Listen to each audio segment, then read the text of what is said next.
வணக்கம். நம்ம இப்போ எக்ஸல்ல என்ன பார்க்க போறோம்னா, இடேட் ஃபங்க்ஷன். இடேட் ஃபங்க்ஷன் எதுக்காக யூஸ் ஆகுதுன்னா, நம்ம ஒரு டேட்டை என்ட்ரி பண்ணிட்டு அந்த டேட்ல இருந்து ஃபியூச்சர் டேட்டோ பாஸ்ட் டேட்டோ கண்டுபிடிக்கிறதுக்கு இடேட் வந்து யூஸ் ஆகும். இப்போ பார்த்தீங்கன்னா, நான் எக்ஸாம்பிளுக்கு இப்போ போயிடுவோம்.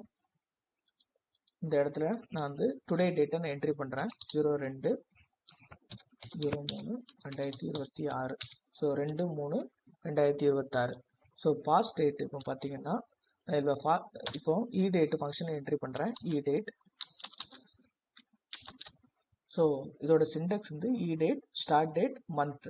ஸோ இப்போ ஸ்டார்ட் டேட் வந்து நான் கரண்டாக இனிஷியலாக என்ட்ரி பண்ண டுடே டேட்டு அதை நான் சூஸ் பண்ணிக்கிறேன். V13 செல்லில் இருக்குது.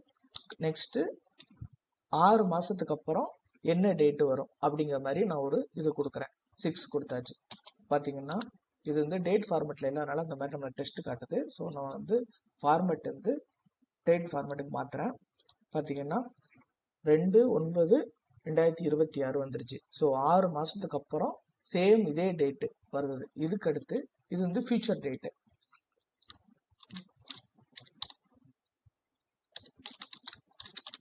இப்போ பாஸ்ட் டேட் வர்றதுக்கு பார்த்தீங்கன்னா சேம் அதே ஃபங்க்ஷன் இடேட்டு. இனிஷியலாக என்ட்ரு பண்ண டேட்டை நான் சூஸ் பண்ணுறேன், ஸ்டார்ட் டேட்டை. இதில் நான் ஒரு -6 போடுறேன். 10 இப்போ. ஸோ சேம் ஃபார்மேட்டில் டெக்ஸ்ட் ஃபார்மேட்டில் இருக்கிறோம் அப்படி வருது. இப்போ நான் வந்து டேட் ஃபார்மேட்டுக்கு மாற்றுறேன். பார்த்துங்க 2/9/2025 வந்துருச்சு. இது வந்து past date.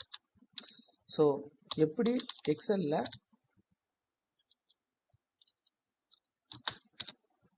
Future date past டேட்டை கண்டுபிடிக்கணும் தெரிஞ்சிருச்சு. ஸோ டேட்டுன்னு ஒரு ஃபார்முலா யூஸ் பண்ணி நம்ம எக்ஸலில் பாஸ்ட் டேட்டையும் ஃபியூச்சர் டேட்டையும் கண்டுபிடிக்க முடியும். ஸோ அதுக்கு டேட்டுங்கிற ஃபங்க்ஷன் எக்ஸலில் யூஸாக இருக்கும். அதை எப்படி யூஸ் பண்ணுங்கிறத நம்ம இந்த வீடியோவில் பார்த்தோம். ஸோ தேங்க்ஸ் ஃபார் வாட்சிங்.